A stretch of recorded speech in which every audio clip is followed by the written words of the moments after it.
Star Wars. And gonna stop the music right there because I don't wanna be DMCA'd by a certain mouse. Star Wars is one of the biggest franchises in, well, ever. Movies, TV shows, comics, and of course, video games. And when it comes to games, the biggest and most likely loved of them all has gotta be Star Wars BattleFront II. And the 2005 version, not the whole EA microtransaction Darth Vader version. I'm not even gonna defend that one. But coming back to the 2005 version, people really like this game. People still play it and people still recommend this game despite being 18 years since it's released. So, is the game actually really good? Is the people right? Should you play this game? Or are they just being blinded by nostalgia? Well, let's find out. For this case, we're gonna separate this into two topics: single player and multiplayer modes. There's a big reason as to why, but for now, let's just say because multiplayer is what people stick around with this game. Enough for me to check on that. So let's start off with single player. And well, graphically, this game hasn't really aged well. Yes, it has that PS2 era feel. And while there are some that could be a lot better than what we got, it's not honestly end of the world with this. In the sense, this game still looks decent. Still, it didn't age well compared to other games, but if I had to grade it, it would barely pass. And in a good way. There is an exception though, the space mission. I personally think this one aged really well. It actually does feel like you are fighting in space, and the concept of fighting while upside down and yet not, because well, space doesn't have upside down, is so cool, man. Fun fact, we actually don't know if our map is right side up or upside down in the whole universe.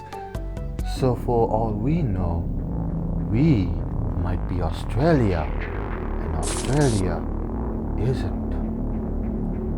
Jokes aside, there is still room for improvements. The faces are something. Some of the map designs could be better. For example, sometimes I feel like the map is a bit too big for fighting. And lastly, while not graphical, music is randomized and that feels off. Like some music just doesn't fit what you're doing at times.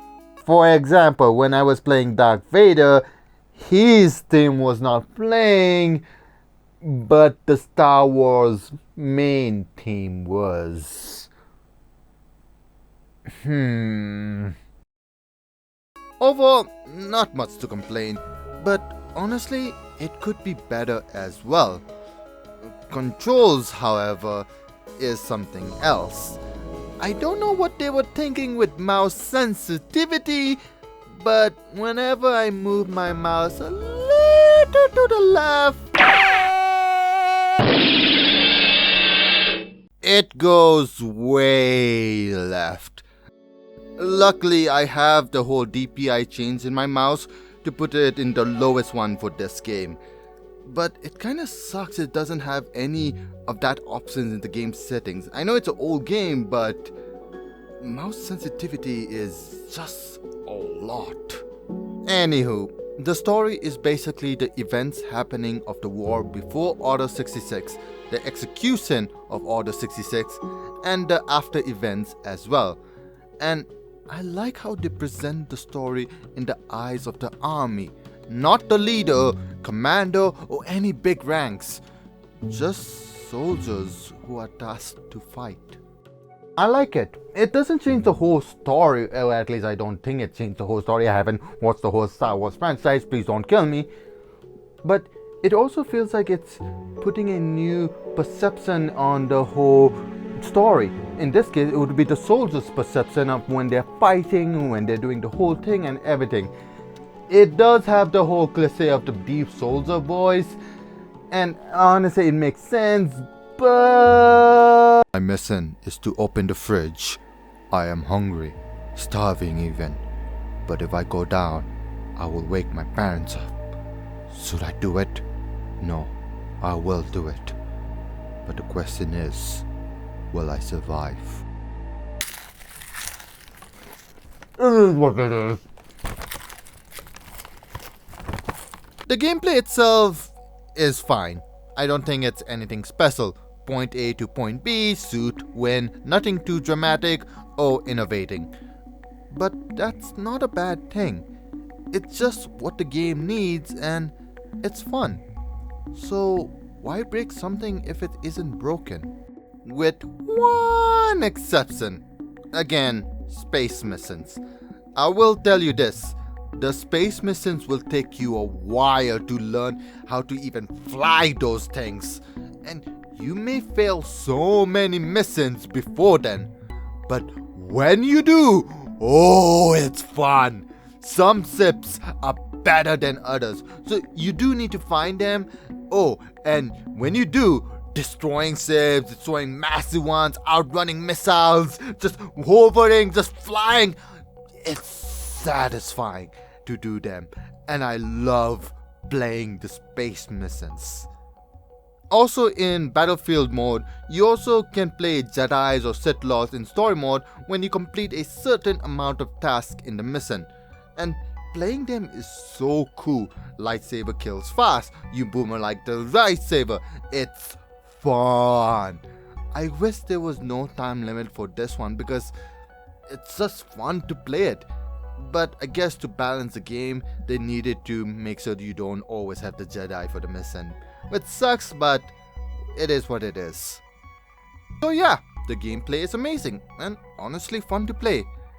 If it wasn't for the fact that the AI is terrible. This is not an exaggeration. It's bad. Like really bad. Like the difficulty, there's only 2 difficulties in Star Wars BattleFront II. Normal, which I played, and it already felt like I was playing in the most difficult mode of all time.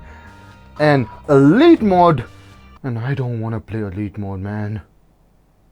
The problem is that all the enemies always targets you.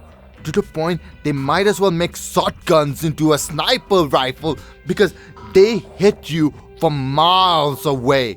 Trying to capture the point with your allies, target you first before anyone because you are the biggest threat. And turns out you are.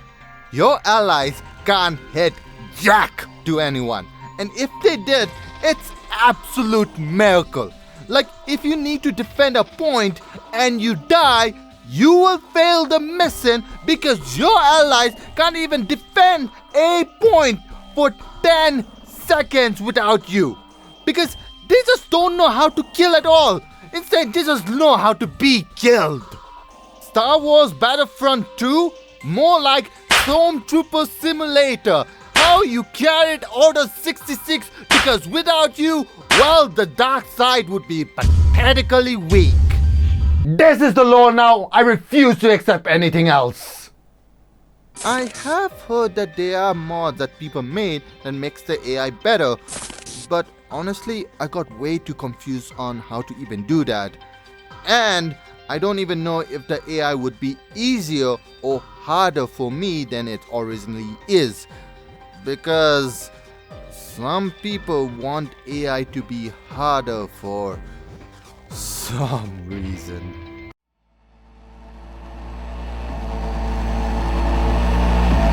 But I also didn't touch the mods mainly because I didn't want it to change the game too much that it changes the review either. But from what I've seen, the mod developers are dedicated. They have graphic upgrades, new game modes, and so much more. So check them out if you have time to. Which leads me to the other part of this game, multiplayer. And it's basic and fun. That's it. Multiplayer has capture the flag, control points, space, and other game modes. I absolutely suck at it though. Apparently, you need to be high skill level at the game to even be decent at them, which I sadly don't have time to grind, but from what's its worth, I can understand why people come back to it. The multiplayer relies on skill, pure skill. No hidden abilities, no lucky shots, just a gun and grenades and a lot of dodging. Now I want Dark Souls, Gun Edition. But like I said, you need to be really good at it. Plus, if your internet doesn't handle the server well, which is quite often here in South Asia, well, it can get choppy. Personally, multiplayers is not for me, but I understand why people come back to it. It's simple, straight to the point, and rewarding. With all that said, do I recommend Star Wars BattleFront II 2005 edition? For single player, absolutely not. The AI just basically destroyed the core fun of this game. And while the space missions, being the Jedis and others so much fun, it's not fun when everyone is targeting you and your teammate does pretty much nothing. As for multiplayer, it depends. While this game has skills and other to rely on, there's other games that does similar things already. If you're a Star Wars fan, oh yeah, you'll have fun for sure. But even then, you need to grind just to get decent in multiplayer. Yet alone if your internet reason can even handle the server to begin with. Star Wars BattleFront II 2005 edition had great things going for it, and I can see why people love this game and think it's amazing and still recommend it. But there are some things that did not being executed well or didn't age well, and those things breaks the fun for me. It's up to you whether you want to play the game or not. Even I had my fun here and there with the game. But do be wary about the things I said. And whatever side you pick, whether you want to play, whether you're not, whether you agree or not, may the Force be with you.